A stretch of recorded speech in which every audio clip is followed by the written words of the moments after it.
I can talk about like the audition process. Holding. Yeah, it's nice. I don't really audition a whole lot, and I can't tell how much of it is my body type, because there are definitely people who are acting and successful that have my body type and bigger.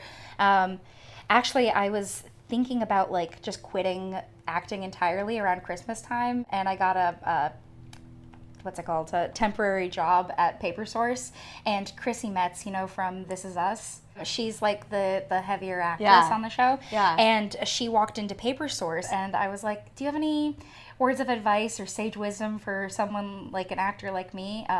And she was like, just don't quit, don't give up, make your own stuff. And I was like, okay, I will not quit, and I'm already making my own things, so that felt like a message. Yeah. It was a sign. It totally Absolutely. was. I had the privilege of seeing your first stand-up mic, and I have watched a lot of firsts, and I've been to a lot of mics in Los Angeles, and you are by far the most interesting, original. Like, I thought you had been doing it for years. Oh my gosh. I was so blown away by your talent and your charisma and just your stage presence, all of it. And I was going to say, I think I have a really good sense of like who's interesting and who's going to make it. And I have to tell you, it may take 10 years, but stick in there was my advice to you. Wow. So I'm so glad you ran into someone much more famous than me that already told you that, and now you're here today so I could tell you again, yes, stay in there, because Los Angeles is so hard. Yeah. It's not really about even that it's your type, it's that you're not famous. And it's a really tricky thing in Los Angeles to find work and but you need a resume to get work, and it's that whole catch-22. Totally. I feel like the last couple of years I've like veered away from actively pursuing acting, and I think that's because you can have a lot more control in your life in like literally any other industry. Yes. Because other places you work your whole life, or you like, hi. I know. I've got all of these goodies, which would probably do really well on YouTube, actually, if we just unbox them, and that was the whole video. But totally. I am here with Theresa, who the mic, on the night of the mic, the guy mispronounced your name. It was so hilarious. I did not know he how was to like, Theresa? Theresa. I know. I was it's not an uncommon name. It was pretty amazing. You have to be like live under a rock. It's spelled like there's a stroll, right. which is fun. You can't ever type my name on Facebook without it popping. Like if you're typing like funny. There's a fun event happening, it's always Theresa. That's funny. Yeah. My name is Alyssa Price, and one of my ex-boyfriends was telling his sister, she's like, who are you dating? He's like, Alyssa Price. She's like, a little surprised? But it doesn't like if you spell it online, that doesn't come up.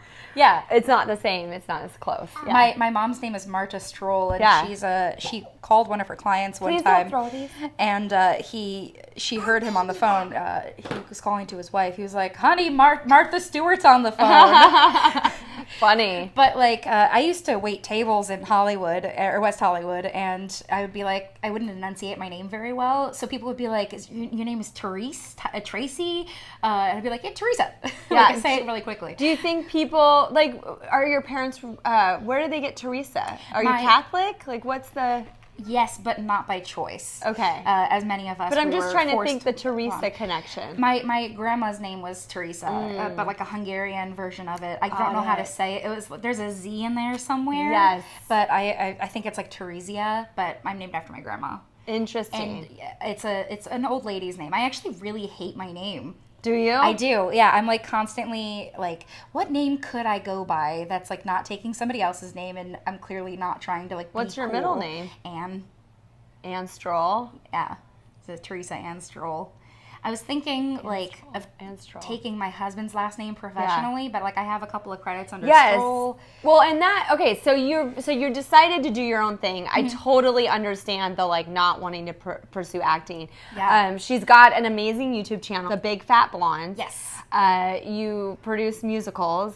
Yes. And shows with your husband, musical, who is Bobby McGlynn. Yes. But you guys are, but you're doing these like songs on YouTube. I mean, you guys are very multi-talented, and which goes to show that I can spot talent when I see it, because even though that was your first open mic, you've been doing all these things and you're really good. I mean, you sing and act and all of it. It's really fun. It is a lot of fun, and I think if I could just focus on being creative all the time, like I would definitely make more. But you gotta also survive. And this is true, and it is important to pace yourself because you are gonna. I mean, LA can be tough and it's expensive, and so you do have to find a way, and also you have to enjoy your life to a degree so you don't get suicidal or whatever. Right, exactly. So there is that, like, stay in it, find a way to have longevity.